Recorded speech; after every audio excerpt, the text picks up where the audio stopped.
नमस्कार दोस्तों, स्वागत है आपका अपना ही यूट्यूब चैनल टुडे एग्जाम पर। दोस्तों, जो अभी 57 वीडियो की प्रैक्टिस सेट रन कराई जा रही है आगामी सभी एग्जाम को ध्यान में रखते हुए, इसके तहत ये अगली वीडियो आप लोगों के लिए आज ये हमारा 21वां वीडियो है। इससे पहले हमने आपको 20 वीडियो प्रोवाइड करा दिया है, आशा करते हैं कि आप देखे ही होंगे।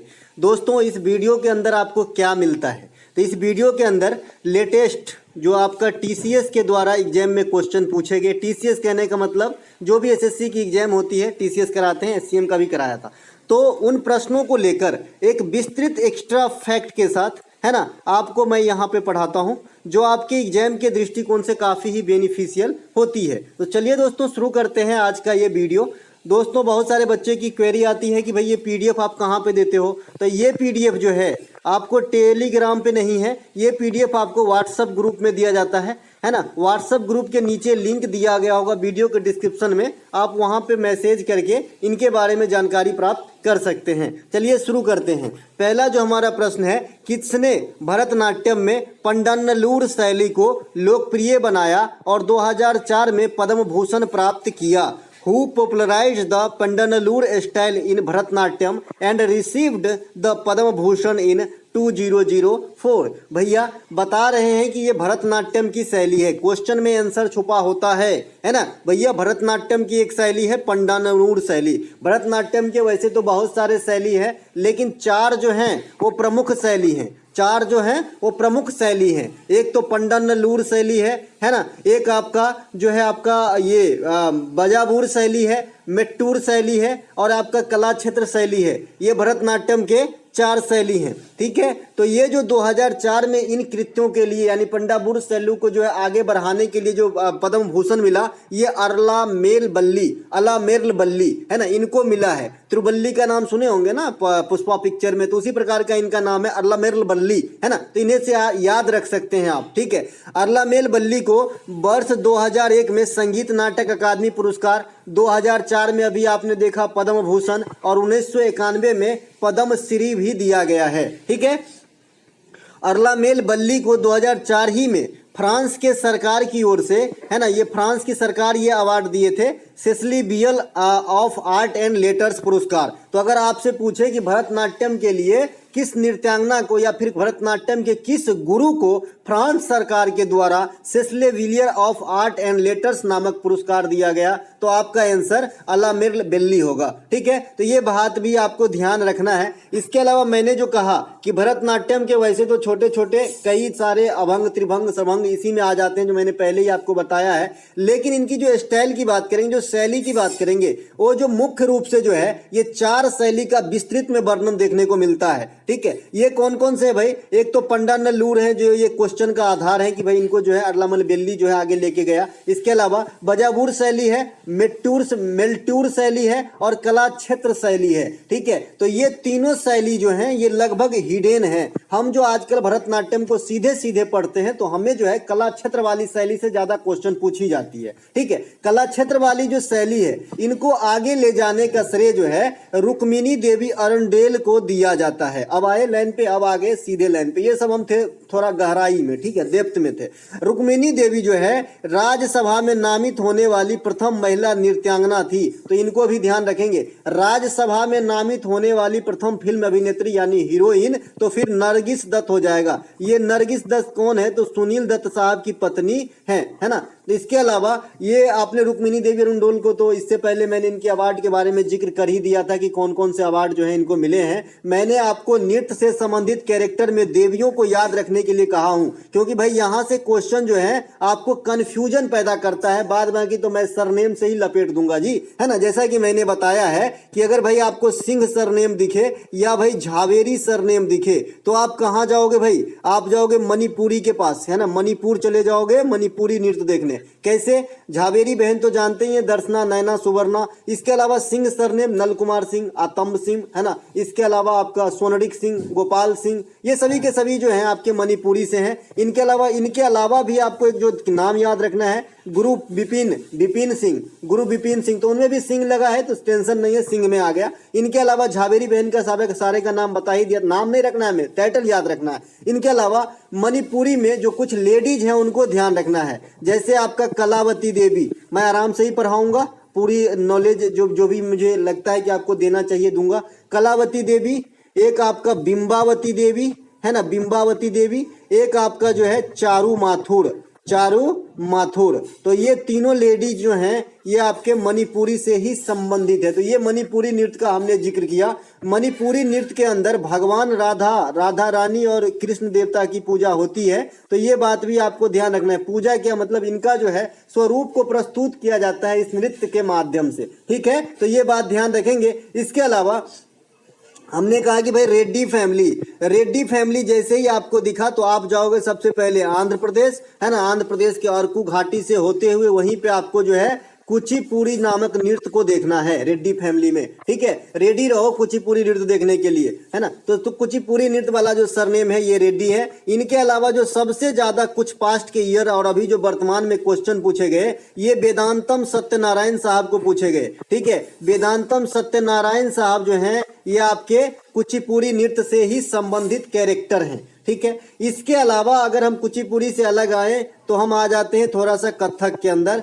कथक के अंदर क्या है, उत्तर भारत से का तो सबसे पहले ये नृत्य है, और उत्तर प्रदेश भी आप कहीं कहीं लिखे देखेंगे तो घबराइएगा नहीं, है ना। इसके अलावा उत्तर भारत का ये नृत्य है। इनके जो प्रमुख घराना है इसमें लखनऊ घराना जो है सबसे फेमस है, जैसे पंडित बिरजू महाराज वगैरह जो है ये कथक से संबंधित है। कथक में भी एक देवी है जिनको आपको याद रखना है, सितारा देवी। देखिए ये देवियां आपको कंफ्यूजन में डालेगा, इसीलिए इन सभी देवियों को याद रखें। कलावती देवी, बिंबावती देवी मणिपुर में थी, सितारा देवी कथक के अंदर है, और आपका रुक्मिणी देवी अरुंडेल भरतनाट्यम के अंदर है। तो इतने जो देवियां हैं इनको जरूर याद रखें। बाद में कि मैंने मणिपुरी और कुचिपुड़ी का डिस्कशन कर दिया है। इसके अलावा कथक का भी सरनेम बता दिया कि भाई महाराज सरनेम रहे तो आपको कथक के अंदर आ जाना है, और देवियों में सितारा देवी का याद रखना है। इसके अलावा जो आपका एक सतरिया नृत्य से एक ही क्वेश्चन अभी तक पूछा गया है कि भाई इनके संचालक कौन थे, तो सतरिया नृत्य के संचालक शंकर देव थे। शंकर देव क्या थे भाई, वैष्णव संत थे, क्या थे, वैष्णव संत थे, है ना। और सतरिया नृत्य को जो है आगे बढ़ाने का श्रेय इन्हीं को दिया जाता है, ठीक है। इसके अलावा कौन सा भारतीय राज्य बौद्ध गुफा मंदिरों का घर है, इस प्रकार से क्वेश्चन, कौन सा भारतीय राज्य बौद्ध गुफा मंदिरों का घर है जिन्हें बराबर गुफाओं के नाम से जाना जाता है। Which Indian state is home of the Buddhist cave temple known as, है ना, बराबर केव्स। तो ये भैया बिहार में है बराबर की गुफाएं। बिहार के जहानाबाद जिला, जहां से गया की दूरी मात्र हमने ख्याल से अंडर 30 किलोमीटर ही होगी, तो यहीं पे है आपका बराबर की गुफा, ठीक है। अगर आपसे किसी एग्जाम में एग्जामिनर आपसे बात करता है कि भाई ये बराबर की गुफा जो है ये तो आप समझ लिए कि बिहार में है, बताइए कि ये कब बना था, तो आपको आंसर देना है कि मौर्य काल में बना था, मौर्य काल में, ठीक है। मौर्य काल के कुछ शासक के नाम तो आपको जरूर याद होगा, है ना, जैसे आपका अशोक हो गया, चंद्रगुप्त मौर्य हो गया, ईटीसी, है ना। और अगर आपसे पूछे कि इसमें किस प्रकार से गुफाओं का डिजाइन किया गया है तो आपको बताना है ग्रेनाइट को तराश के जो है बनाया गया है। एक एक जानकारी इकट्ठा करेंगे काम आएगी बंधु, है ना। इनके अलावा बोरा की गुफाएं, इसको बोर्रा भी लिखते हैं, बोर्रा, है ना, इस प्रकार से, और बोरा भी बोल देते हैं हम शुद्ध हिंदी में, अपन हिंदी भाषी हैं, है ना। तो बोरा की गुफा जो है ये आंध्र प्रदेश के अरकू घाटी में है, अरकू घाटी। इस गुफा में कास्टिक चूना पत्थर की संरचनाएं देखने को मिलती है, तो इन्हें भी ध्यान रखेंगे। इनके अलावा अजंता और एलोरा की गुफा, ये कहाँ पे है, महाराष्ट्र के अंदर है। अजंता की गुफाओं में अगर आपसे बात करें कि भाई कितने छोटे छोटे केव का जो है ये संकलन है, तो आपको बताना है ये हम केव बना रहे हैं, हमारा ड्राइंग तो आपको मालूम ही है, तो भैया 29 है छोटे छोटे अजंता की गुफा में, तो ध्यान रखेंगे। इनके अलावा ये जो आपका बाघ तथा भीमबेटका का गुफा है, पूछा गया था कि भाई बाघ की गुफा जो है ये बाघ नदी के किनारे हैं, तो ये किस राज्य में है, तो ये आपके एमपी में स्थित है। तो भीमबेटका का गुफा और बाघ का गुफा दोनों एमपी में है। ये जो है सतपुरा के उत्तर में है, तो इसी से एक क्वेश्चन आपसे राइज कर लिया गया था मेरे ख्याल से सीजीएल 2018 में कि सतपुरा के दक्षिण में कौन सी गुफा है, तो भाई भीमबेटका का गुफा आंसर था। ठीक है, तो ये बात भी आपको ध्यान रखना है। सतपुरा की दक्षिण हो जाएगा, आप भीमबेटका के रिलेशन में बात करेंगे तो भीमबेटका के उत्तर में सतपुरा हो जाएगा। सिंपल सी बात है भाई, आप मेरे दक्षिण में हो तो आपके लिए मैं आप उत्तर में हूं ना, इसी प्रकार से। ठीक है, तो ये बात भी ध्यान रखेंगे। इसके अलावा सतपुरा रेंज तो आपको मालूम ही है, यहाँ से पूछा जाता है कि इसके बीचों बीच से कौन सी नदियां निकलती है, तो नर्मदा वगैरह हो जाती है। इनके अलावा कनेरी की गुफा, कनेरी की गुफा कहाँ पे है, तो ये महाराष्ट्र के अंदर है। महाराष्ट्र के अंदर जो संजय गांधी नेशनल पार्क है, इन्हीं के बीच में उनके छोर पे जो है आपका कनेरी की गुफा स्थित है। ठीक है, तो ये बात भी आपको ध्यान रखना है। इसके अलावा मैंने आपको बताया था कि अगर संजय गांधी नेशनल पार्क में से ये गांधी को अगर डिलीट करेंगे और खाली संजय नेशनल पार्क होगा तो इसका आंसर जो है मध्य प्रदेश हो जाता है। और एक आपका संजय गांधी जैविक उद्यान है, जैविक उद्यान है, नेशनल पार्क नहीं है। ये चिड़ियाघर है पटना का जी, है ना, बहुत बार गए हैं हम, तो ये आपका पटना में है। संजय गांधी जैविक उद्यान चिड़ियाघर है, राजा बाजार वाला जो रोड है वहीं पे है पटना के अंदर। इसके अलावा अगला जो हमारा प्रश्न है सेक्रेटरीट में सचिवालय के पास है, हाल में ही भारत में हिंदी भाषा को बढ़ावा देने के लिए संयुक्त राष्ट्र संघ को कितनी राशि रकम दान में दिए हैं भारत, है ना। Recently how much amount has been donated to the United State to promote Hindi language in India, तो ये आपका $1 मिलियन, $1 मिलियन जो है आपको संयुक्त राष्ट्र संघ को सौंपे हैं भारत सरकार, ताकि हिंदी की जो है प्रमोशन किया जा सके या फिर देखरेख संरक्षण या फिर जो भी कहिए, है ना, हिंदी पे मतलब खर्च करने के लिए दिया गया है ना। भारत में अस्थायी प्रतिनिधित्व संयुक्त राष्ट्र संघ के अंदर कौन है, भारत के होगा, सही है, भारत के अस्थायी जो प्रतिनिधि हैं वो संयुक्त राष्ट्र संघ के अंदर वर्तमान में कौन है, तो रुचिरा कंबोज है। इसे करेंट अफेयर VVI करके रखेंगे। ठीक है, इनके अलावा प्रत्येक 10 जनवरी को विश्व हिंदी दिवस के रूप में मनाते हैं, ये तो आप जानते ही होंगे। और विश्व हास्य दिवस भी 10 जनवरी को ही मनाते हैं, वर्ल्ड लाफिंग डे, है ना, हास्य डे मतलब हंसने वाली दिन, है ना, तो ये भी 10 जनवरी को ही होती है। और 10 जनवरी को हिंदी दिवस भी होती है वर्ल्ड स्तर पे। इसके अलावा संयुक्त राष्ट्र संघ के समक्ष 1977 में अटल बिहारी वाजपेयी भूतपूर्व जो है हमारे जो है प्रधानमंत्री रहे हैं, तो ये उस समय जो है विदेश मंत्री के पद पे रहते हुए भाषण दिए थे आपका हिंदी भाषा के अंदर संयुक्त राष्ट्र संघ में। और शिकागो में जो भाषण दिए थे वो तो डायरेक्ट पूछा जाता है, कौन दिए थे भाई, 1893 में विवेकानंद साहब दिए थे। ये भी डायरेक्ट आपके एग्जाम में आते हैं कि विवेकानंद साहब जो है भाषण कब दिए थे, शिकागो में, तो आपको आंसर करना है 1893 में। संयुक्त राष्ट्र संघ की कार्यकारी भाषा जो है ये आपका अंग्रेजी और फ्रेंच है, ये ध्यान रखेंगे। कार्यकारी मतलब बताइए, कार्यकारी मतलब क्या होता है ना, क्योंकि आधिकारिक भाषा भी आप सुनते होंगे। तो संयुक्त राष्ट्र संघ की आधिकारिक भाषा 6 है और कार्यकारी भाषा 2 है। तो कार्यकारी मतलब ये सब जो है आपके जैसे 15 गो खिलाड़ी जाता है क्रिकेट खिलाड़ी और खेलता कै गो है एट अ टाइम, 11 गो, तो 4 गो रिजर्व में रहता है। उसी प्रकार से इसे देहाती लैंग्वेज में समझ लीजिए, ज्यादा पढ़ने की जरूरत नहीं है। ठीक है, तो भाई 2 में जो है अंग्रेजी और फ्रेंच की जो अभी वर्क होती है, बाद बाकी ये सब सुरक्षित है, इनको अधिकार में लिया गया है, इसलिए इसे आधिकारिक कहा जाता है। तो ये कौन कौन है जो आधिकारिक में है, तो भाई जिसमें काम लिया जाता है वो भी तो आधिकारिक हो गया,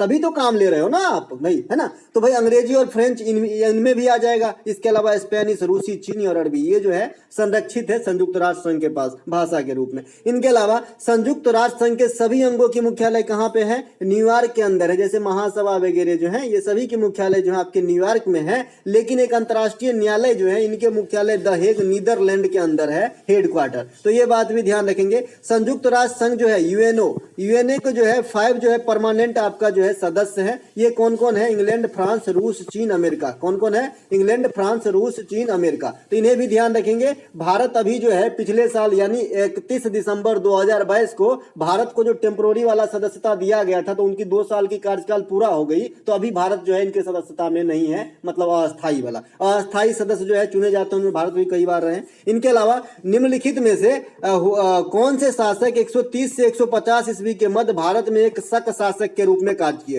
which of the following ruler served as a Shaka ruler in India between 130 and 150 AD, है ना। एक एडी एक बीसी होता है, तो बीसी मतलब ईसा पूर्व, एडी मतलब जो है करंट वाला। तो भाई रुद्रदामन जो है ये जूनागढ़ अभिलेख से संबंधित है, तो ये बात भी ध्यान रखेंगे। जूनागढ़ अभिलेख डायरेक्ट पूछता है कि भाई जूनागढ़ अभिलेख जो है ये किससे संबंधित है, तो आपको बताना है शक शासक रुद्रदामन। इनके अलावा सुदर्शन झील का जो है आपका रिजुविनेशन, या फिर कहिए पुनर्द्वार, या फिर कहिए जीर्णोद्वार, या फिर कहिए जो है मरम्मत तो नहीं, वो झील की कोई मरम्मत नहीं करा सकता है ना। तो यही सब जो शब्द हैं ये जो है मतलब फिर से इस पे कुछ पैसे वगैरह खर्च करके अच्छा बनाया है ना। तो ये कौन किए भाई? सुदर्शन झील का रुद्रदामन प्रथम। लेकिन सुदर्शन झील बनवाया कौन है? तो चंद्रगुप्त मौर्य और उनके सहयोगी बनवाए हैं। तो दोनों बात ध्यान रखेंगे। अगर सुदर्शन झील का अगर आपको मतलब अभी जो है टेम्पोररी डेंटिंग पेंटिंग की बात करेंगे कि भाई पुनरुद्धार या फिर जीर्णोद्धार या फिर रिजुविनेट कौन करवाया, तो आपको आंसर देना है रुद्रदामन।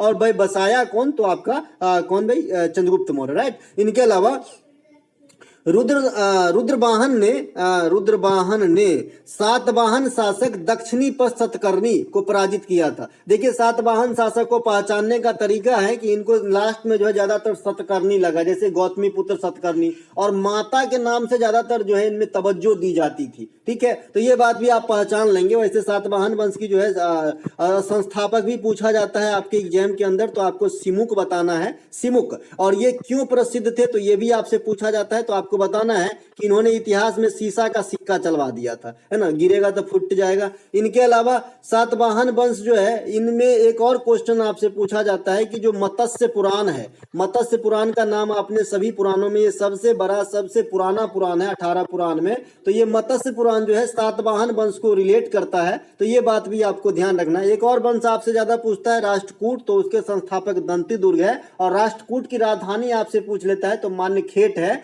अमोघ वर्ष वगैरह जो है, कृष्ण प्रथम वगैरह जो है, ये राष्ट्रकूट वंश के ही शासक हैं। तो इन्हें भी ध्यान रखें। डायरेक्ट नाम दे देगा, बोलेगा किस वंश का शासक है। इनके अलावा शक संबंध की स्थापना जो है कनिष्क ने किए थे 78 ईस्वी में। तो ये बात आपको ध्यान रखना है ना। इसके अलावा जो ये 78 ईस्वी में शक संबंध है ना, ये शक संबंध के आधार पे हम लोग ज्यादातर काम इंडिया में निपटाते हैं। इनके अलावा कनिष्क के समय चतुर्थ बौद्ध संगति भी हुई थी। कहाँ पे हुई थी भाई? आप लोग कमेंट करोगे, क्योंकि मैंने चारों बौद्ध संगति को एक के सांस में पढ़ाया था भाई। इनके अलावा निम्नलिखित में से कौन सा मुगल बादशाह शाहजहां का पुत्र था? Who among the following was the son of Mughal emperor Shahjahan? तो ये औरंगजेब जो है शाहजहां के पुत्र थे। शाहजहां के जो है ना, जो पुत्र हैं ये जैसे देख लीजिए, औरंगजेब थे, दारा सिको थे, शाह सुजा थे, है ना। ये सब जो है शाहजहां के पुत्र है, जिसमें औरंगजेब और दारा सिको के बीच में जो है झगड़ा हो गया। इनको धर्मत की लड़ाई कहा जाता था। ये भी गद्दी के ऊपर ही था। इनके अलावा शाहजहां की काल को मुगल स्थापत्य कला का स्वर्ण काल कहा जाता है, क्योंकि इसमें जो है बड़े अच्छे अच्छे इमारत की निर्माण हुई इनके काल में।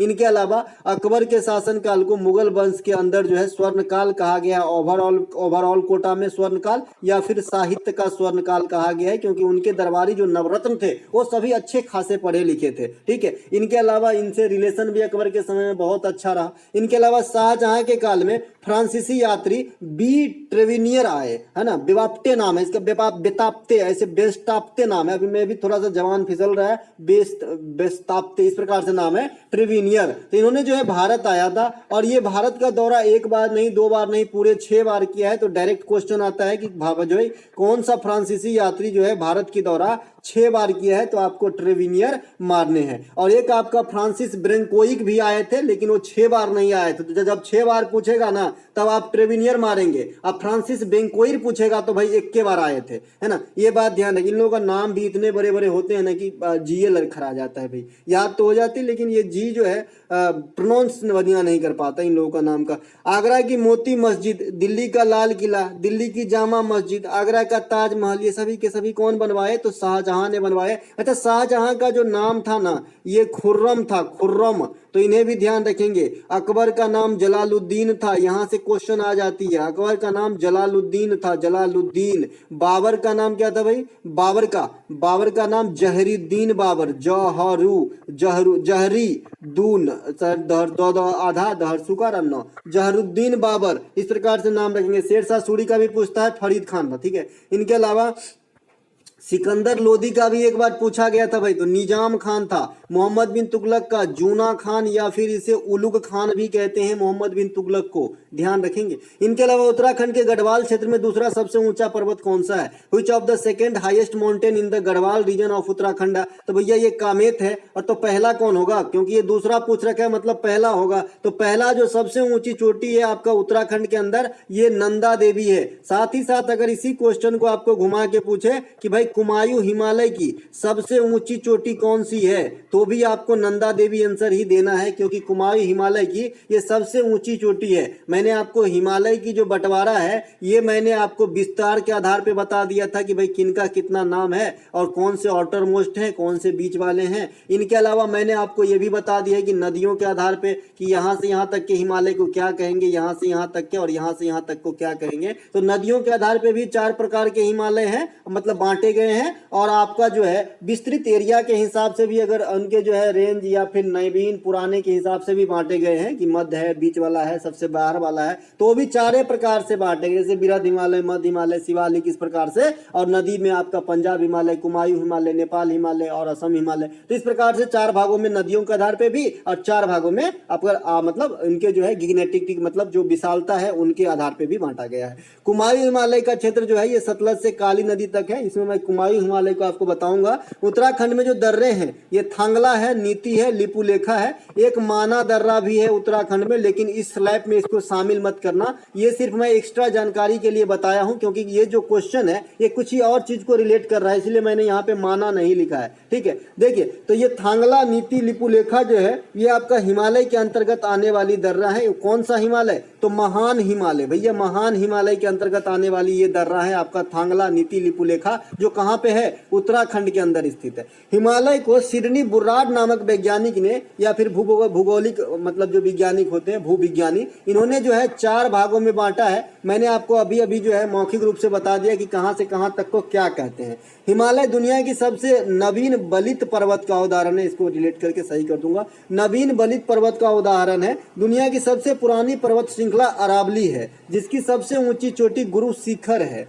उत्तराखंड के देवप्रयाग में अलकनंदा भागीरथी के मिलने से गंगा की निर्माण होती है। और आज ही मैंने से जो सवेरे वाली वीडियो है उसमें गंगा नदी तंत्र को मैंने मात्र 3 मिनट में समझाया था। तो जिन बंधु को गंगा नदी तंत्र समझने में दिक्कत है, आज दिन वाला वीडियो देख लीजिएगा जो मैं करीब 2-2:30 बजे पोस्ट किया था। उसमें आपको गंगा नदी अगर आज समझ में नहीं आएगा तो मुझे बता दीजिएगा, मैं यहीं पर बैठा हूँ, यहीं पर। ठीक है भैया, 2-3 मिनट में गंगा खत्म है ना, उससे ज्यादा हमको पढ़ना भी नहीं है ना, उतने में काम चल जाता है। हमको क्या है, एग्जाम पास करना है भैया, PhD नहीं करनी है। इसके अलावा दोस्तों मैं आप लोगों से एक चीज और बताना चाहता हूँ। आज जो है एक किताब मेरे घर पे आया है, तो मैं इस किताब के बारे में, बहुत सारे बच्चे भी पूछते रहते हैं कि कौन सी किताब हमें लेनी चाहिए, रीजनिंग की, मैथ की, इंग्लिश की। तो ये क्वेश्चन जो है इनकी जवाब आपको जो है 1-2 दिन में मिल जाएगा, है ना, कि कौन सी किताब जो है अच्छा है, कौन सा किताब है। क्योंकि मैं 2-3 किताब जो है आया है, और ये मैं नहीं लाया है पैसे में, भाई दिए हैं किताब वाले, तो मैं देखूंगा कि किसका अच्छा है, उसी को जो है आप लोगों को बताऊंगा। ठीक है, इनके अलावा दूध के पाश्चुरीकरण की खोज करने वाले महान वैज्ञानिक लुई पास्चर किस देश से थे? Louis Pasteur the great scientist who discovered the pasteurization of milk belong to which country? तो भैया ये फ्रांस के रहने वाले थे, जहां के नेपोलियन भाई साहब थे। नेपोलियन बोनापार्ट का नाम सुने हैं ना, ये भी फ्रांस के थे। और ये वाटरलू द्वीप से जो है नेपोलियन संबंधित है। एक बार एग्जाम में क्वेश्चन आया था कि भाई वाटरलू द्वीप से कौन संबंधित है, तो आपको बताना है भाई नेपोलियन बोनापार्ट, है ना। मोजार्ट एक अलग चीज है, ठीक है। नेपोलियन बोनापार्ट, मोजार्ट जो है वो गायन तायन से संबंधित है, नेपोलियन बोनापार्ट जो है अलग चीज है ना। तो ये वाटरलू द्वीप जो है नेपोलियन बोनापार्ट से संबंधित है, फ्रांस के नेपोलियन बोनापार्ट है। और दूध के पाश्चुरीकरण की खोज करने वाले लुई पास्चर जो है ये भी फ्रांस के हैं, ठीक है। इनके अलावा फ्रांसीसी क्रांति का ईस्वी नहीं भूलना, है ना, 1789 जो है आपका फ्रांसीसी क्रांति की, 9-8-17 दोनों को जोड़ दीजिए तो पहला दोनों आ जाता। हम तो ऐसे याद किए थे जब पढ़ते थे, तो 1789 इनके अलावा लुई पास्चर दूध के पाश्चुरीकरण की खोज तो किए ही थे, साथ में रेबीज की टीका की खोज किए थे। अब ये रेबीज की टीका क्या होती, बहुत स्ट्रगल किया था इन्होंने इस टीका को खोज करने के लिए। मैंने यूट्यूब पे कोई एक चैनल ऐसा है जो किसी चीज के बारे में बहुत अच्छा से मतलब जैसे होता है ना ब्लॉग टाइप से बताता है, इमेज उमेज दिखा के। ठीक है, मैंने बहुत दिन इसको देखा था 2-3 साल पहले, तो इनकी स्ट्रगल जो है मैंने देखा था कि भाई लुई पास्चर की जीवनी इस प्रकार से, तो मैंने यहाँ पे देखा था कि बहुत स्ट्रगल किए थे ये टीका बनाने के लिए, कि कई बार जो है कुत्ता के संपर्क में भी आए थे, क्यों उसके गांव में जो बहुत सारे लोग मर रहे थे, भेड़िया दिखाया उसमें। लेकिन यहाँ पे रेबीज को आपको पढ़ना है कुत्ता के रिलेशन में, कि कुत्ता काट लेता है तो रेबीज नामक बीमारी होता है। इसे जो अंग्रेजी में हाइड्रोफोबिया कहते हैं। हाइड्रो माने जल होता है और फोबिया मतलब किसी चीज से बहुत ज्यादा डर लगना, मतलब जल से डर लगने लगता है, इसीलिए इसे जलांतक कहते हैं एसएससी के हिंदी लैंग्वेज में, है ना। जल और आतंक, है ना, जल से हो आतंक, उसे जलांतक कहते हैं भाई। और ये फर्मेंटेशन जो होता है ना, किण्वन दारू वारू जो बनाया जाता है भात को सड़ा के या फिर गन्ना के खाई को सड़ा के, तो ये फर्मेंटेशन की जो क्रिया होती है किण्वन, है ना, जो सड़ता है, तो इसकी भी जो खोज है ना, ये आपका मतलब इसमें अहम योगदान निभाए थे कौन, लुई पास्चर। ठीक है, इसके अलावा दामित्री मेंडेलीव का नाम सुने होंगे आप, रूस के वैज्ञानिक हैं, इन्होंने आवर्त सारणी का निर्माण किया था।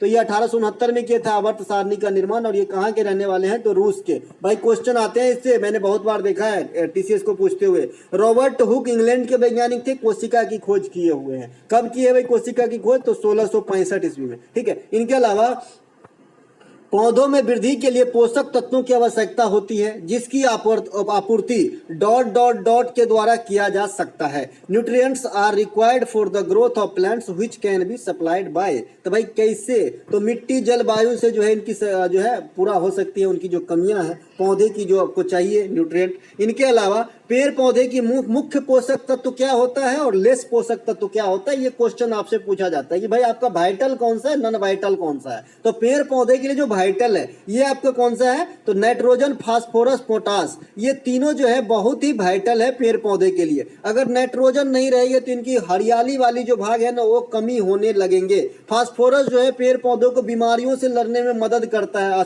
पोटास करता है। ठीक है, तो ये बात भी आपको ध्यान रखना है। इनके अलावा पेड़ पौधे के जो सूक्ष्म पोषक तत्व होते हैं ये आपका बोरॉन होता है, लोहा होता है, मैग्नीज होता है, ये सब जो है सूक्ष्म पोषक तत्व है। जैसे मान लीजिए अपन खाना खाते हैं चावल, और हम लोग खाते हैं ज्यादा रोटी चावल इंडिया में खाया जाता है। अब कहीं कहीं जो है इडली डोसा ये साउथ में खाए जाते हैं, लेकिन अंश तो रोटी चावल का ही है ना भाई, चावल से ही बनता है। तो मान लीजिए रोटी चावल, राइट। अगर आपको कभी कभी आप इलायची भी खा लेते हो, तो ऐसा तो नहीं है कि आप इलायची सब दिन आपको चाहिए ही होती है तभी आपकी खाना पूर्ण होती है, ऐसा तो नहीं है ना। तो ऐसे ही ये समझ लीजिए बोरॉन, लोहा, मैग्नीज भाई मिला का थोड़ा मात्रा में तो भी काम चल जाता है, लेकिन ये नाइट्रोजन, फास्फोरस, पोटास चाहिए ही जीवित रहने के लिए। ठीक है, इसके अलावा पेड़ पौधों में संवहनी ऊतक कौन से होते हैं, जाइलम और फ्लोएम। जाइलम जो है ये आपका जल का मतलब सप्लाई पर पहुंचाता है, और फ्लोएम फूड का, जौ से जल, फौ से फूड, है ना। तो इस प्रकार से फ्लोएम को फूड से जोड़ लीजिएगा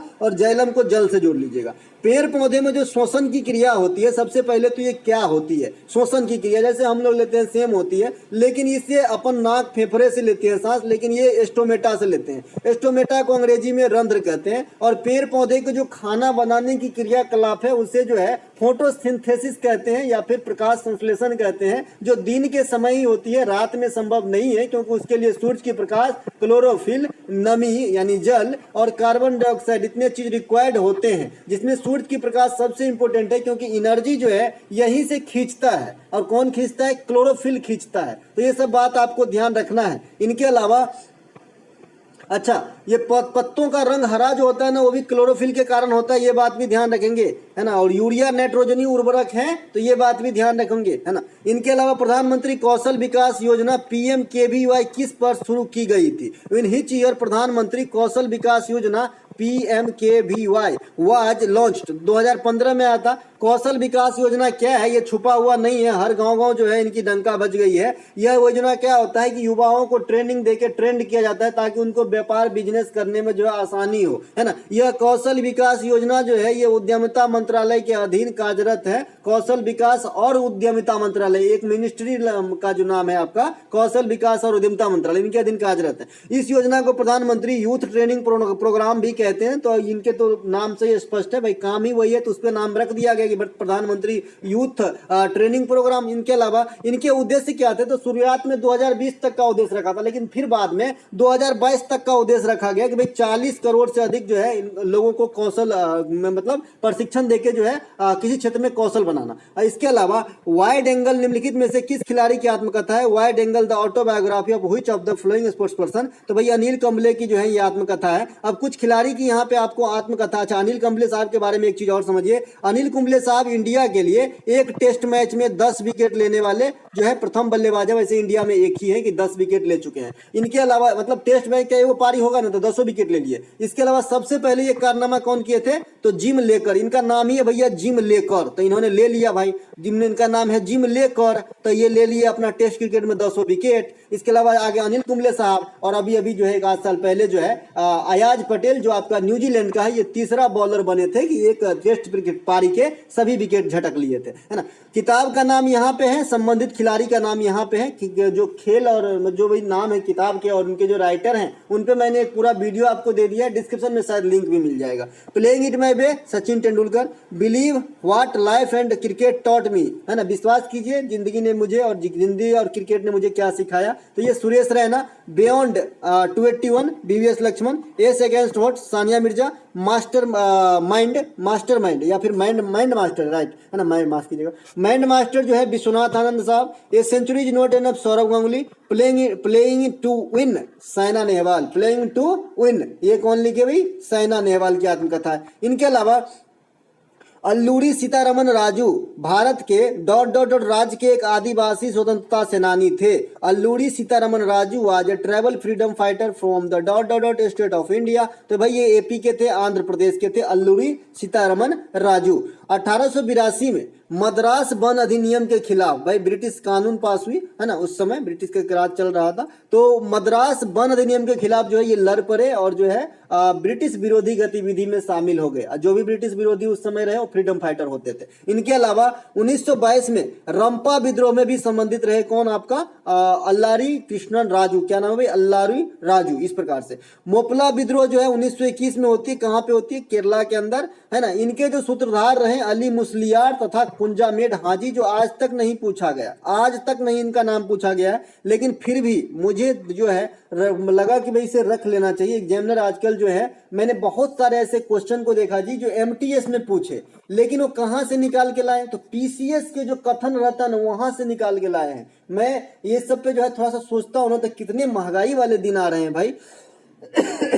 इसके अलावा संथाल विद्रोह, सिंधु और कान्हू, सिंधु नहीं सिद्धू, ये कब होती है, 1855 में, और इसके समय कौन होते हैं आपका जो है अंग्रेज, तो आपका कैनिंग होता है। इनके अलावा विंड वेन यंत्र निम्नलिखित में से मैं मतलब क्या निर्धारित करता है, dot dot dot, the wind vane instrument determines the dot dot. तो पवन की जो दिशा है ये आपका विंड वेन जो है निर्धारित करती है ना, पवन की दिशा। इसके अलावा दिशा का ज्ञान आप कंपास से भी ले सकते हैं। इनके अलावा एनीमोमीटर से पवन का जो है वेग मापा जाता है, एनीमोमीटर पवन का वेग। बैरोमीटर से वायुमंडलीय दाब मापा जाता है, और साथ ही जब आप वायुमंडलीय दाब मापते हैं तो उनकी जो रीडिंग है उनसे हमें मौसमों की जानकारी पता चल जाती है। इसीलिए हम इसे कह सकते हैं कि अग्रिम मौसम सूचक यंत्र का भी काम करता है ना भैया। आप ही सोचो, बैरोमीटर आप यूज किए, पारा धम से गिर गया, तो आप मतलब इसका क्या मीनिंग है कि आने वाले समय में जो है मतलब तूफान, वर्षा, ये जो भी है यानी मौसम सही नहीं रहने वाला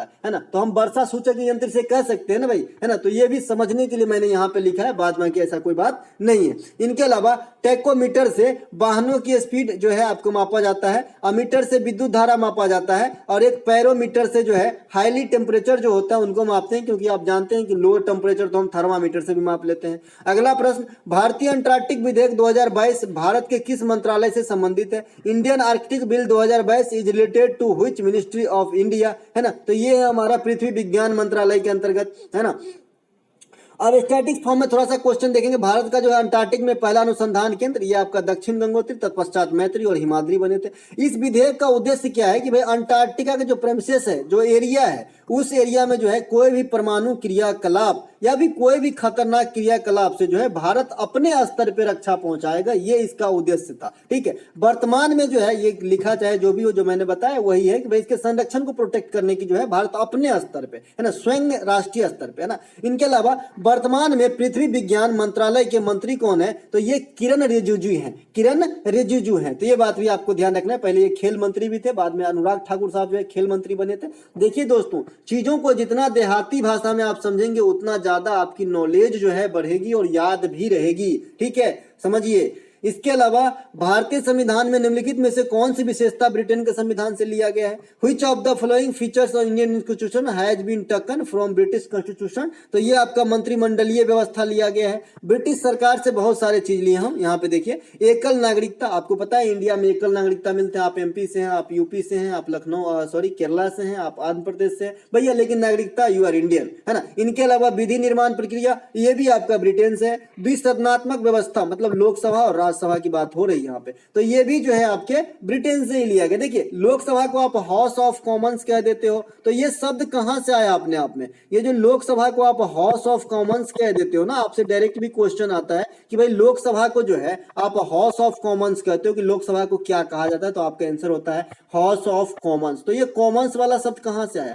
एक समय था जब ब्रिटेन में ना एक सदन में जो है लोग बैठते थे, तो जो ऊंचे तबके के लोग होता करता था, तो उनको समझ में मतलब ऐसा मन में अपने बना लिए कि भाई ये जो है छोटे छोटे लोग यहाँ बैठेंगे। ठीक है, तो उसे हाउस ऑफ कॉमन पीपल का बोल दिया। तो इसीलिए जो है इंडिया में छोटकू पीपल को यानी लोकसभा को हाउस ऑफ कॉमन्स बोलते हैं। वहीं से ये चीज ग्रहण किया गया है ना। और जो अपर सदन है यानी राज्यसभा है, जिसमें बड़े लोग बैठते हैं, उसे जो है राज्यसभा या अपर सदन कहते हैं। ठीक है, तो ऐसा इंडिया में नहीं है कि भाई छोटे लोग वहां बैठते हैं, बड़े लोग वहां बैठते हैं। ये सिर्फ जानकारी के लिए कि ये जो बात बढ़ी कि कॉमन्स कैसे नाम पड़ा, ये वहां से आया उत्पत्ति। इनके अलावा कनाडा में केंद्र सरकार में जो राज्यपाल की नियुक्ति करते हैं प्रेसिडेंट, ये कनाडा के संविधान से प्रेरित है। सशक्त केंद्र के साथ संघीय व्यवस्था, ये भी कनाडा के साथ से प्रेरित है। इनके अलावा ऑस्ट्रेलिया से संवर्ती सूची, प्रस्तावना की भाषा, संसद के दोनों सदनों की जो संयुक्त बैठक होती है आर्टिकल 108 के थ्रू राष्ट्रपति बुलाते हैं और स्पीकर महोदय जो है इनकी अध्यक्षता करते हैं। तो ये व्यवस्था ऑस्ट्रेलिया के संविधान से लिया गया है। दक्षिण अफ्रीका के संविधान से संविधान संशोधन की प्रक्रिया आर्टिकल 368 में वर्णित है। इनके अलावा राज्यसभा सदस्यों का निर्वाचन, ध्यान देंगे, राज्यसभा में सदस्यों का निर्वाचन की बात यहां पे करा है और राज्यसभा में सदस्यों का मनोनयन की बात यहां पे करा है। तो मनोनयन की जो बात है ये आयरलैंड के संविधान से प्रेरित है और राज्यसभा में जो चुनाव होता है सदस्यों का, जो 238 सदस्य इलेक्ट होके आते हैं, है ना, तो ये आपका दक्षिण अफ्रीका के संविधान से प्रेरित है। दोनों बात ध्यान रखेंगे। इनके अलावा जो मनोनीत होते हैं वो 12 होते हैं, जो कहां से आते हैं भाई? आयरलैंड से। और जो कौन होते हैं भाई? जो कला साहित्य किसी भी क्षेत्र में जो है महारत हासिल किया हो। इनके अलावा चरकुला निम्नलिखित में से किस राज्य संबंधित नृत्य शैली है? Charkula is a famous dance for belonging to which of the following state? तो भाई उत्तर प्रदेश के हैं चरकुला नृत्य। इनके अलावा उत्तर प्रदेश के कुछ और नृत्य हैं, यहाँ पे दिखाएंगे हम आपको। इसके अलावा जो आपका छौ नृत्य जो है ये कितने प्रकार के होते हैं, आज मैं इस पे आपको जो है फरिया ही देता हूं, क्योंकि 2-3 बार क्वेश्चन आ गया और कल जिस सीजीएल में भी पूछा गया था शायद ये क्वेश्चन कि छौ जो है कितने प्रकार के होते हैं। ठीक है, तो भाई एक तो सरायकेला का छौ होता है ना, ये झारखंड में प्रसिद्ध है। एक मयूरभंज का छौ होता है जो ओडिशा में प्रसिद्ध है और एक आपका पुरुलिया का छौ होता है, ये बंगाल में प्रसिद्ध है। तो ये तीनों बात ध्यान रखेंगे। कहीं कहीं ये पुरुलिया के छौ को कलकत्ता के छौ भी लिख देते हैं, तो बंगाल आप समझ लेना। ठीक है, क्योंकि पुरुलिया नामक जगह जो है ये बंगाल के अंदर है, पुरुलिया। इनके अलावा प्रसिद्ध जो आपका ये नृत्य है उत्तर प्रदेश का, ये साइड थोड़ा नीचे उतर गया, उत्तर प्रदेश का कजरी है, चांचरी है, जांगर, जैता, ढोला, नौटंकी, रासलीला, सांग, ये सब जो है आपके उत्तर प्रदेश के हैं। और आप जो है कथक को भी उत्तर प्रदेश का कह सकते हैं, उत्तर इंडिया के भी कह सकते हैं, कोई बड़ी बात नहीं है। इनके अलावा ये जो सुआ नृत्य आप देख रहे हैं ना, जो मध्य प्रदेश के स्लैब में, ये छत्तीसगढ़ में भी होता है, ध्यान रखेंगे, है ना। इसके अलावा सभी तो बता ही दिए हैं, इसमें से टपारी, डागला, दिवारी, ये सब भी जो है आपके मध्य प्रदेश के हैं। अभी हम आ जाते हैं थोड़ा सा यहाँ पे इस प्रश्न को देखते हैं। प्रसिद्ध नेलापट्टू पक्षी अभयारण्य निम्नलिखित में से किस जगह पे स्थित है? In which of the following state the famous Nelapattu bird sanctuary? तो ये आपका आंध्र प्रदेश के अंदर स्थित है। इस इमेज को मैं अपने जगह पे बैठा दूंगा। देखिए दोस्तों, ज्यादा हमको जो है ये PDF वगैरह ये सब बनाने में ज्यादा जानकारी है नहीं, हम तो बना लेते हैं, यही बड़ी बात है। तो ये जो है हम जैसे ही फ़ॉन्ट को छोटा बड़ा करते हैं नहीं हट जाता है, हमको नॉलेज इतना नहीं है कि इसको कैसे फिक्स किया जाए, है ना। तो जैसे मैंने आज सीखा कि लोगो कैसे लगाया जाए, तो आप देख रहे हो यहाँ पे लोगो है, तो धीरे धीरे सीखूंगा ये सब भी कैसे किया जाता है ना। पीन वैली राष्ट्रीय उद्यान कहाँ पे है? हिमाचल प्रदेश में है। बांधवगढ़ नेशनल पार्क ये मध्य प्रदेश में है। घासीराम नेशनल पार्क छत्तीसगढ़ में है। कंचनजंगा नेशनल पार्क सिक्किम के अंदर है। नामदफा नेशनल पार्क अरुणाचल प्रदेश के अंदर है। भारत में सबसे बड़ी नेशनल पार्क हेमिस लद्दाख के अंदर है। भारत के सबसे बड़ा टाइगर रिजर्व ये आपका नागार्जुन सागर श्रीशैलम आंध्र प्रदेश के अंदर स्थित है। अच्छा, कूनो को ध्यान रखना, कूनो ये एमपी के अंदर है और यहीं पे जो है नामीबिया से जो है आपका लाया गया था चीता। इनके अलावा बजट 2023 के अनुसार आगामी 3 सालों में कितने वंदे भारत एक्सप्रेस की जो है आपका निर्माण किए जाने की बात करी गई है। According to the budget 2023 how many Vande Bharat express will be constructed in the next 3 years. तो भैया ये जो है आपका 400 वंदे भारत एक्सप्रेस बनाए जाएंगे। और अच्छा, वंदे भारत एक्सप्रेस की निर्माण कौन करते हैं, है ना, तो आपका इंटीग्रल कोच फैक्ट्री ICF, है ना, तो ये करते हैं भाई। वंदे भारत एक्सप्रेस की सबसे तेज चलने वाली रेल है इंडिया के अंदर। वंदे भारत एक्सप्रेस पहली बार 2019 में कहां से कहां तक चली? दिल्ली से बनारस। VVI स्टैटिक जीके के क्वेश्चन बनेंगे, ये अब करंट के दिन गए इनके। इनके अलावा साउथ इंडिया में प्रथम वंदे भारत एक्सप्रेस ये आपका बेंगलुरु से चेन्नई के मध्य चलाया गया था। इसे ट्रेन 18 भी कहते हैं, बिना इंजन के ट्रेन भी कहते हैं, ध्यान रखेंगे। इनके अलावा महात्मा गांधी ने दक्षिण अफ्रीका में फिनिक्स फार्म की स्थापना कब करी? When did Mahatma Gandhi establish Phoenix farm in South Africa? तो ये भाई 1904 में किए थे। इन्हीं के आसपास नटाल कांग्रेस की स्थापना भी किए थे। ये कहां पे? आपका साउथ अफ्रीका के अंदर ही, तो इन्हें भी ध्यान रखेंगे। इनके अलावा साउथ अफ्रीका की राजधानी कहाँ है? आप लोग कमेंट कर सकते हैं कि तो कर दीजिएगा कि साउथ अफ्रीका की राजधानी कहाँ है, क्योंकि आप लोग मैच देखते हैं तो कहीं ऐसा तो नहीं समझ रहे हैं केपटाउन है। केपटाउन नहीं है, मैं हिंट दिया। इनके अलावा गांधी जी 1910 में टॉल्स्टॉय फर्म की स्थापना करते हैं। तो फिनिक्स फार्म और टॉल्स्टॉय फर्म से कौन जुड़े होते हैं, ऐसे क्वेश्चन आ जाते हैं, तो आपको बताना है गांधी जी। और गांधी हीरा में मैंने आपको करीब 10 बार ले गए हैं, तो अब जो है यहाँ पे ले जाने की जरूरत नहीं है, फिलहाल छोटी छोटी जानकारी दे देता हूँ। गांधी जी 1893 में गांधी जी अफ्रीका गए थे और 9 जनवरी 1915 को लौटे थे। जब लौटे थे तो 45.5 या 46 वर्ष का जो है इनका उम्र हो गए थे। गांधी जी की जो है प्रमुख आंदोलन भारत के अंदर चंपारण सत्याग्रह, बिहार में तिनकठिया पद्धति के खिलाफ 1917 में राजकुमार शुक्ल के आमंत्रण पे तिनकठिया पद्धति था नील की खेती संबंधित। और सहयोग आंदोलन, यहाँ पे सहयोग लिखा गया जी, उल्टे हो जाएगा। और सहयोग आंदोलन 1920 में, चौरा चोरी हत्याकांड 1922 में, और सहयोग आंदोलन चौरा चोरी हत्याकांड से ही बंद हुआ। अब ऐसे नहीं समझिएगा कि चौरा चोरी हत्याकांड जो है ये गांधी जी से संबंधित है। यहाँ पे मैंने स्टार लगा दिया है, ये सिर्फ इसलिए मैं यहाँ लिखा हूं कि भाई ये जो है आपको ध्यान रहे कि इसके मतलब क्या इफेक्ट हुआ था, रिपरकशन क्या निकला था। तो भाई ये जो है आपका यहाँ पे रिपरकशन जो नहीं बोलना जाएगा, यहाँ पे जो है इफेक्ट ही होगा क्योंकि हमारे हित में था। तो ये चौरा चोरी हत्याकांड जो है असहयोग आंदोलन बंद करना पड़ा था, ठीक है। इनके अलावा दांडी मार्च जो है 1930 में, भारत छोड़ो आंदोलन 1942 में चलाए गए थे।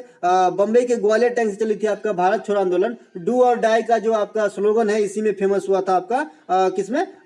आपका जो है क्विट इंडिया मूवमेंट में। इनके अलावा गांधी जी हरिजन सेवक संघ की स्थापना किए थे 1932 के अंदर। द सर्वश्रेष्ठ ऑफ इंडियन सोसाइटी, है ना, भारतीय सेवा समाज, है ना, इनकी स्थापना जो है गोपाल कृष्ण गोखले 1905 में किए थे महाराष्ट्र के अंदर। इंडिया हाउस लंदन में श्यामजी कृष्ण वर्मा 1905 में। गदर पार्टी की स्थापना लाला हरदयाल सैन फ्रांसिस्को अमेरिका 1913 के अंदर किए थे। तो ये सब बात ध्यान रखना है दोस्तों, थोड़ा फास्ट चलेंगे, वीडियो लेंदी हो रही है। निम्नलिखित में से किस धातु की अभिक्रियाशीलता सबसे अधिक है? Which of the following metals has the highest reactivity, है ना।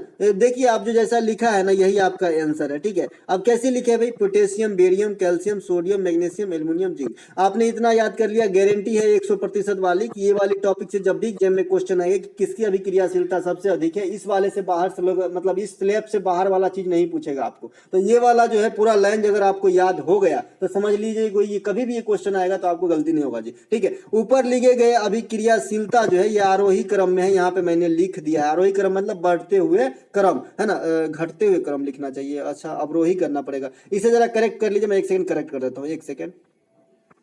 इंपॉर्टेंट बात है भाई, नहीं तो उल्टा समझ लेंगे लोग, इसलिए करेक्ट कर दिया भैया।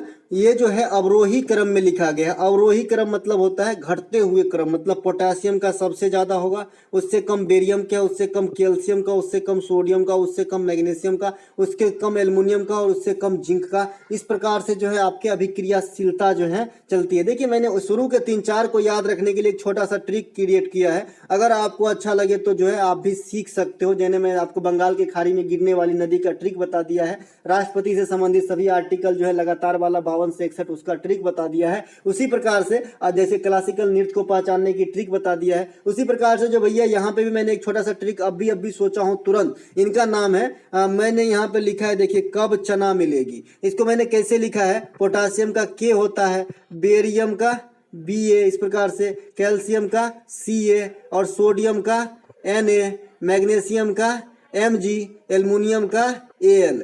ये हमें याद करना है, तो हम इसे कैसे याद करें, है ना। के बी का ये याद होने में बड़ा दिक्कत है, इसीलिए मैंने छोटा सा ट्रिक क्रिएट किया है ना। ये देखिए, मैंने कब, के और बी, कब चना, है ना, चना मिलेगी, इस प्रकार से मैंने इसे याद कर लिया है भाई कि potassium, barium, calcium, sodium, magnesium, aluminium. देखिए वो ना छूटेगा, 6 गो याद हो जाएगा, काफी हो जाएगा भाई। अभिक्रियाशीलता की जो है बढ़ते हैं। अच्छा देखिए, ये पोटेशियम सबसे अधिक अभिक्रियाशील है ना, पहले स्थान पे है तो सबसे अधिक क्रियाशील है, क्योंकि अभी अवरोही क्रम में तो सबसे बड़का, तब कनी छोटकू, तब कनी छोटकू, सबसे छोटकू, इस प्रकार सजाया जाता है। आरोही क्रम मतलब सबसे कम, इसके बाद थोड़ा ज्यादा, इस प्रकार से, है ना।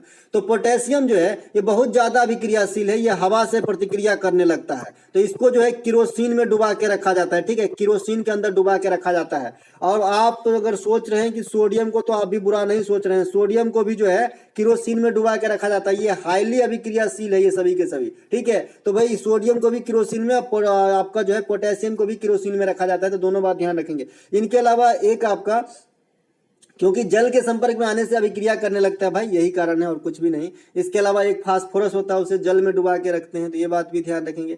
इनके अलावा यह मैंने ट्रिक बता ही दिया। इसके अलावा यहाँ पे सोना और चांदी की अभिक्रियाशीलता सबसे कम होती है। सोना और चांदी की अभिक्रियाशीलता जो है ना, ये सबसे कम होती है, इसीलिए इतना महंगा है भाई, इसीलिए इतना महंगा है। इसकी चमक जाती है, पानियों में डुबा दो तो नहीं चमक जाएगा, क्योंकि अभिक्रियाशीलता बहुत कम है इसको, है ना। और चांदी और सोना का परमाणु क्रमांक जरूर याद रखें। जो सोना का है ये 79 है, ऑरम कहते हैं, Au लिखते हैं। चांदी को अर्जेंटम कहते हैं, 47 लिखते हैं परमाणु क्रमांक, एटॉमिक नंबर। इनके अलावा जो अगला प्रश्न है हमारा, निम्नलिखित में से कौन सी नदी ब्रह्मपुत्र की सहायक नदी नहीं है। Which of the following river is not a tributary of Brahmaputra. तो ये बराकर नदी है। बराकर नदी किसके सहायक नदी है भाई, दामोदर की। और इंडिया में जो प्रथम नदी घाटी परियोजना हुई थी 1948 में, ये दामोदर घाटी नदी परियोजना ही हुई थी स्वतंत्र भारत में, तो ये बात भी ध्यान रखेंगे। बराक जो है, लोहित जो है, कामेंग, सुबनसिरी, मानस, तिस्ता, ये सब ब्रह्मपुत्र की सहायक नदी। ब्रह्मपुत्र कहां से निकलती है, आज दिन में बताया था, मानसरोवर से निकलती है। इनके अलावा ब्रह्मपुत्र को असम का शोक कहा जाता है। ब्रह्मपुत्र पे नदी द्वीप माजुली स्थित है, जो दुनिया की सबसे बड़ी द्वीप स्थित है, तो ये बात भी ध्यान रखेंगे, इन नदी द्वीप स्थित है। इनके अलावा दुनिया की सबसे बड़ी द्वीप जब मुंह से निकली गई है तो सुन लीजिए, दुनिया की सबसे बड़ी नदी द्वीप जो है ये आपका ग्रीनलैंड है। ग्रीनलैंड डेनमार्क के अधीन है। इनके अलावा गोदावरी की प्रमुख सहायक नदी देख लीजिए, प्राणहिता, इंद्रावती, मंजीरा। अगर आपसे कोई पूछे कि भाई दुनिया की सबसे अधिक नदी द्वीपों वाला देश, तो इंडोनेशिया बता दीजिएगा। और दुनिया की सबसे बड़ी मुस्लिम कंट्री पूछेगा तो इंडोनेशिया ही बताना है। आसियान का मुख्यालय भी इंडोनेशिया ही बताना है। इंडोनेशिया की नई राजधानी नुसंतारा हो गया, जो पहले जकार्ता को रिप्लेस किया है। तो ये सब बात ध्यान रखेंगे। जावा, सुमात्रा द्वीप, ये सब इंडोनेशिया में ही है। तो मिलेंगे हम अगले वीडियो में। अगर आपको अच्छा लगे तो अपने भाई बंधु में जरूर शेयर करें, ताकि ये कंटेंट दूसरे तक भी पहुंच जाए। मिलेंगे हम अगले वीडियो में। और ये पीडीएफ की जो है लिंक मैंने डिस्क्रिप्शन में दे दिया है। अगर आपको ये पीडीएफ बाय करना है तो आप उस पर क्लिक करके जो है व्हाट्सएप पे मैसेज कीजिए। मैं आपको बता देता हूँ पूरी जानकारी। 25 रुपये में आपको ये ऐसे जैसे मैंने आज आपने जो क्लास देखा है, ये 57 क्लासेस आएगी, जो आपको 57 क्लासेस का पीडीएफ जो है आफ्टर क्लास प्रोवाइड करवाया जाएगा। ऐसा मतलब ये नहीं कि 57 दिन के बाद मिलेगा, क्या ऐसा नहीं है। जैसे आज एक क्लास हुआ, आज हमारा 21वां या 20वां क्लास, आज 21वां क्लास है, तो आज जो अगर आप ज्वाइन करते हैं तो आज आपको 21 ऐसे पीडीएफ मिल जाएंगे। बाद बाकी कल 22वां मिलेगा, फिर 23वां मिलेगा। आप समझ गए हो, है ना। हम अगले दिन अगले वीडियो मिलेंगे, तब तक के लिए जय हिंद। और जो आपको हाँ पीडीएफ के लिए वही लिंक है, लिंक की बात कर रहे थे। मिलेंगे अगले वीडियो में, जय हिंद।